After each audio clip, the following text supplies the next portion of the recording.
کیا رزق حلال کی تلاش و جستجو اللہ کی راہ میں جد و جہد کے مترادف ہے یا صرف جہاد فی سبیل اللہ ہی مقصود ہے؟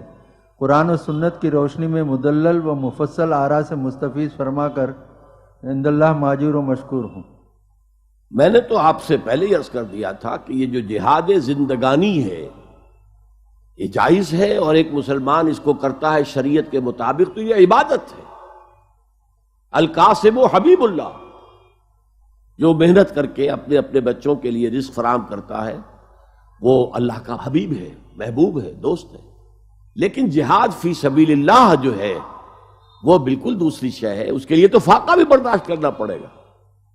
وَلَنَبْلُوَنَّكُمْ بِشَيْءٍ مِّنَ الْخَوْفِ وَالْجُوعِ وَنَقْصٍ مِّنَ الْأَمْوَالِ وَالْأَنفُسِ وَالثَّمَرَاتِ، اس کے لیے پیٹوں پر پتھر باندھنے پڑیں گے، اس کے لیے پورے پورے خاندان جو ہے بھوک سے تڑپیں گے، جیسے کہ شیب بنی ہاشم میں پورا قبیلہ جو ہے بنی ہاشم کا وہ اس قدر سختیوں سے گزرا ہے۔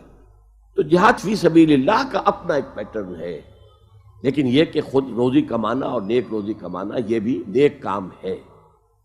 التاجر الصدوق الامین مع النبیین والصدیقین والشہداء، حضور نے فرمایا وہ تاجر جو سچا بھی ہے، بہت سچا ہے، اور امانت دار ہے، تو اس کو رفاقت نصیب ہوگی آخرت میں انبیاء اور صدیقین اور شہداء کی۔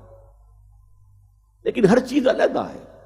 جتنا اچھا ہوتا ہے وہ اللہ کی طرف سے ہوتا ہے، اور جتنے برے کام ہوتے ہیں پھر وہ کس کی طرف سے ہوتے ہیں، ان پر آپ روشنی ڈالیں۔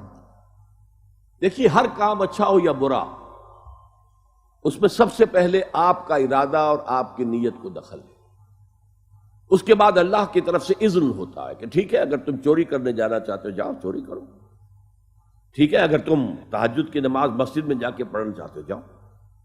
تو بغیر اللہ کے اذن کے کچھ نہیں ہو سکتا، نہ نیک کام ہو سکتا ہے نہ کوئی برا کام ہو سکتا ہے، لیکن دی انٹینشن، وہ کرنے کی نیت اور ارادہ آپ کا ہے، اور اس پر یا ثواب ملے گا یا اس پر سزا ملے گی۔